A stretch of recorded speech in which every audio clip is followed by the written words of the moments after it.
Sebulan lebih berlalu sejak peristiwa tewasnya Brigadir Yosua atau Brigadir J, tapi masih banyak kepingan cerita yang tertinggal dan belum terungkap.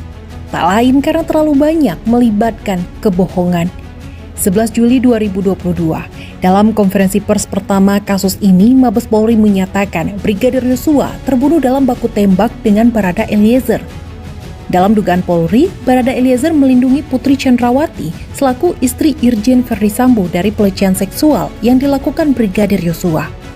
Karopemnas Divisi Humas Polri Brigjen Ahmad Ramadan menyatakan Brigadir Yosua melepaskan 7 tembakan, dibalas 5 tembakan oleh Barada Eliezer. Namun, ada sekian banyak kejanggalan dari kelanjutan kasus ini. Dari hasil pemeriksaan Komnas HAM, beberapa kejanggalan dari cerita kronologis awal diakui oleh Verdi Sambo sebagai skenario yang ia rancang sendiri. Saudara FS ini dia pada pokoknya mengakui 2 hal. Pertama, dia mengakui bahwa dialah otak pembunuhan atau penembakan saudara Joshua. Yang kedua, dia mengakui dialah otak yang merancang obstruction of justice, ya, dengan misalnya mengubah TKP, menghilangkan beberapa barang bukti seperti decoder CCTV, alat-alat komunikasi dan lain-lain, termasuk juga mengkondisikan supaya orang-orang yang menjadi saksi kunci itu memberikan keterangan sebagaimana skenario yang dia mau buat. Itu diakuinya sebagai rancangan dia, dan setelah itu semua dia siapkan alat pendukungnya. 9 Agustus 2022. Kapolri akhirnya mengumumkan tidak ditemukan fakta peristiwa tembak-menembak. Irjen Pol Verdi Sambo ditetapkan sebagai tersangka menyusul penetapan 3 tersangka lain. Sambo disebut menjadi dalang yang memerintahkan Barada Eliezer untuk menembak Brigadir Yosua. Terbaru, tim Sus Polri juga menetapkan Putri Chandrawati sebagai tersangka dalam kasus pembunuhan berencana ini.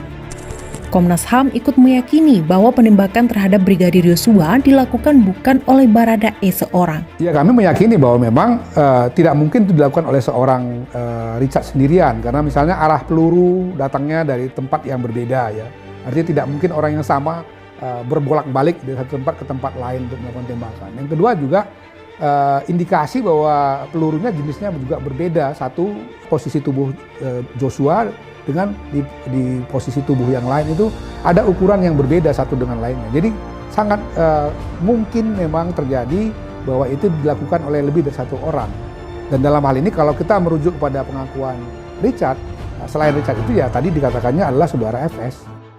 Detail kronologi terbaru yang disampaikan tim Sus Polri menunjukkan kejinya peristiwa penembakan ini.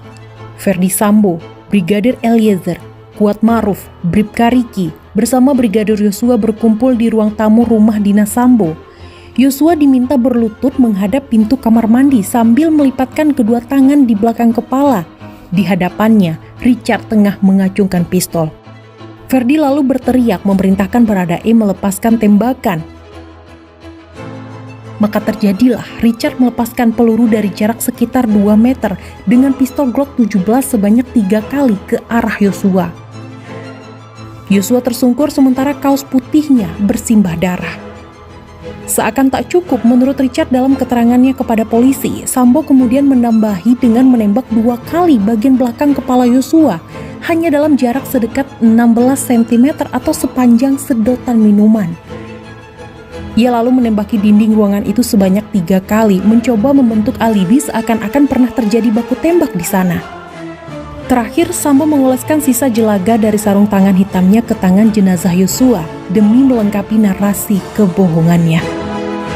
Puzzle ini belum terangkai lengkap. Kepingan yang diperoleh kadang menuntun pada gambaran lebih utuh, kadang malah menenggelamkan kita pada kebingungan baru. Akal sehat kita berkali-kali coba dipermainkan, mirisnya justru oleh penegak hukum yang harusnya memastikan kebenaran menjadi pemenang. Mari kita kawal tanpa jenuh fakta-fakta dari berbagai kepingannya. Jangan pernah lupa, di negeri ini sudah terlalu banyak puzzle yang tidak selesai.